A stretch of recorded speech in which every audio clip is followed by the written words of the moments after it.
Hello साथियों, स्वागत है आपका अपने निस्वार्थ शिक्षा एकेडमी पर। साथियों, आशा है कि आप लोग स्वस्थ होंगे, मस्त होंगे और अपने आने वाले जुलाई माह की सीटेट की तैयारी में लगे होंगे। साथियों, उसी के संदर्भ में मैं आज प्रैक्टिस सेट 3 लेकर आया हूं, जो आपके होने वाले एग्ज़ाम में काफ़ी महत्वपूर्ण होगी। साथियों, ये समझ लीजिए कि ये आपका प्रीवियस ईयर है या प्रैक्टिस सेट है, दोनों की तरह से आपको प्रैक्टिस करवाऊंगा, जिससे आपको आइडिया लग जाएगा कि आपके एग्ज़ाम में किस तरह के प्रश्न पूछे जाते हैं। तो चलिए साथियों, देखते हैं। हमारा पहला प्रश्न है कि बाल विकास के समकालीन सिद्धांत बच्चों के बारे में क्या समझते हैं।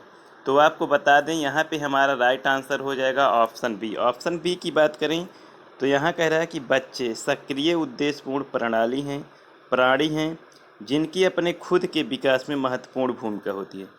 साथियों, बाल विकास की समकालीन सिद्धांत की यही संपूर्ण अच्छी समझ रखते हैं, इसलिए राइट आंसर ऑप्शन बी हो जाएगा। अगला प्रश्न है कि विकास के संदर्भ में कौन सा कथन सही है। तो यहाँ पे आपको बता दें कि यहाँ पे हमारा राइट आंसर हो जाएगा ऑप्शन डी। ऑप्शन डी की बात करें तो ऑप्शन डी कह रहा है कि विकास समग्र एवं व्यवस्थित रूप से निरंतर होता रहता है। साथियों, विकास जो है ये कभी न रुकने वाली जो है व्यवस्था है। विकास जो है ये जन्म से मृत्यु तक होती है। साथियों, कोई बच्चा जन्म लेता है, उसके बाद से ही वो सीखना प्रारंभ करता है, उसका विकास होता है, चाहे वो शारीरिक विकास हो, मानसिक विकास हो या आर्थिक विकास हो, उसका विकास जन्म से मृत्यु तक होता ही रहता है। इसीलिए हमारा यहाँ पर राइट आंसर ऑप्शन डी हो जाएगा। नेक्स्ट प्रश्न देखते हैं। नेक्स्ट प्रश्न है कि प्रतीकों के निर्माण एवं उपयोग करने की क्षमता डैश की एक प्रमुख उपलब्धि है। यहाँ पे आपको बता दें, यहाँ पे हमारा राइट आंसर हो जाएगा ऑप्शन बी। ऑप्शन बी साथियों प्री ऑपरेशनल स्टेज अर्थात पूर्व संक्रियात्मक अवस्था होती है। साथियों, जीन पियाजे महोदय की बात करें तो इन्होंने संज्ञानात्मक विकास की 4 चरण दिए, जिसमें संवेदीगात्मक अवस्था, पूर्व संक्रियात्मक अवस्था, मूर्त संक्रियात्मक अवस्था और अमूर्त संक्रियात्मक अवस्था होती है। साथियों, और ऑप्शन बी पूर्व संक्रियात्मक की बात करें तो प्रतीकों के निर्माण और उसके उपयोग करने की क्षमता जो है वो पूर्व संक्रियात्मक अवस्था में होती है। इसलिए यहाँ पे राइट आंसर ऑप्शन बी हो जाएगा। अगला प्रश्न देखते हैं। अगला प्रश्न है कि पियाजे के सिद्धांत के अनुसार कौन सी प्रक्रिया है जो एक शिशु की क्रिया का वर्णन करती है, जिसमें वह गोलाकार वस्तुओं की जगह समकोण वस्तुओं तक पहुँचने के लिए अपने हाथ के पकड़ने के तरीकों को बदलता है। तो साथियों, यहाँ जीन पियाज के सिद्धांत के अनुसार बातें पूछ रहा है, तो यहाँ पे हमारा राइट आंसर हो जाएगा ऑप्शन ई। ऑप्शन ई की बात करें तो जिसे हम समायोजन अर्थात एकोमोडेशन कहते हैं, जिसमें बच्चा समकोण वस्तुओं तक पहुँचने के लिए अपने हाथ का प्रयोग करता है। तो वहाँ पे वो एकोमोडेशन अर्थात समायोजन की प्रक्रिया को वहाँ पे घटित होती है। और साथियों, समायोजन में बात करें तो समायोजन में जो है स्कीमा की बात जीन पियाजे महोदय करते हैं, इसलिए यहाँ पे राइट आंसर ऑप्शन ए हो जाएगा। अगला नेक्स्ट प्रश्न देखते हैं।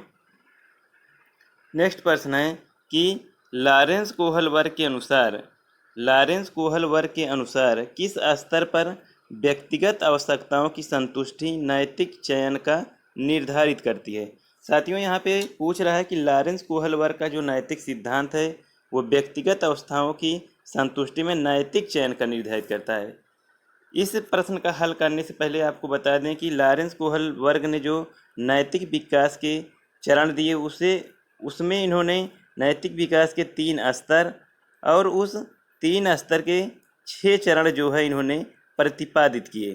तो उसी में से इसमें पूछ रहा है कि जो व्यक्तिगत आवश्यकताओं की संतुष्टि नैतिक चयन है वो कहाँ से निर्धारित होती है। तो विकल्प में हमें देखना है कि कौन से विकल्प से निर्धारित होती है।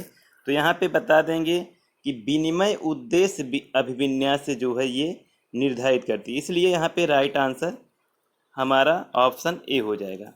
अगला प्रश्न देखते हैं। अगला प्रश्न है साथियों, कह रहा है कि लेव वाइगोट्स्की ने प्रतिपादित किया कि बच्चों के सीखने की सुसाधित करने के लिए उन्हें क्या चाहिए। साथियों प्रश्न को समझिए। कह रहा है कि लेव वाइगोट्स्की ने प्रतिपादित किया कि बच्चों के सीखने को सुसाधित करने के लिए उन्हें क्या करना चाहिए। विकल्प में छांटना है तो यहाँ पे आपको बता दें, यहाँ पे हमारा राइट आंसर हो जाएगा ऑप्शन सी, इसके फोल्डिंग। साथियों इसके फोल्डिंग अर्थात पाठ प्रदान करना। कोई बच्चा यदि सीख रहा है तो उसे हम जो है इसके फोल्डिंग अर्थात पाठ के माध्यम से उसे सहायता देकर उसके सीखने में जो है मदद कर सकते हैं। क्योंकि लेव वाइगोट्स्की ने सामाजिक सांस्कृतिक का सिद्धांत दिया, इसलिए यहाँ पे राइट आंसर हो जाएगा हमारा ऑप्शन सी, इसके फोल्डिंग या पाठ प्रदान करना। अगला और अंतिम प्रश्न है, कह रहा है कि लेव वाइगोट्स्की ने प्रस्तावित किया कि सोच, यहाँ पे बताना है कि लेव वाइगोट्स्की ने जो प्रस्तावित किया कि सोच किस प्रकार से होती है, तो यहाँ पे हमारा राइट आंसर हो जाएगा ऑप्शन ए। ऑप्शन ए की बात करें तो यहाँ पे हमारा ऑप्शन ए हो जाएगा कि बच्चों और किसी अन्य व्यक्ति के बीच सहभागी गतिविधियों के दौरान सह निर्मित की जाती है। साथियों यदि बात करें कि इज को understanding during stud activities between the child and another person. साथियों यहाँ पे सामूहिक रूप से, समाज के रूप से सीखने के लिए यहाँ पे हमें प्रोत्साहित करता है, तो इसलिए यहाँ पे हमारा राइट आंसर ऑप्शन ए हो जाएगा। तो साथियों ये रहे कुछ महत्वपूर्ण प्रश्नों की सीरीज। यदि सीरीज आपको अच्छी लगी हो तो वीडियो को लाइक कीजिएगा, अपने दोस्तों में शेयर कीजिएगा। तो इसी के साथ अलविदा लेते हैं। थैंक यू साथियों, जय हिंद।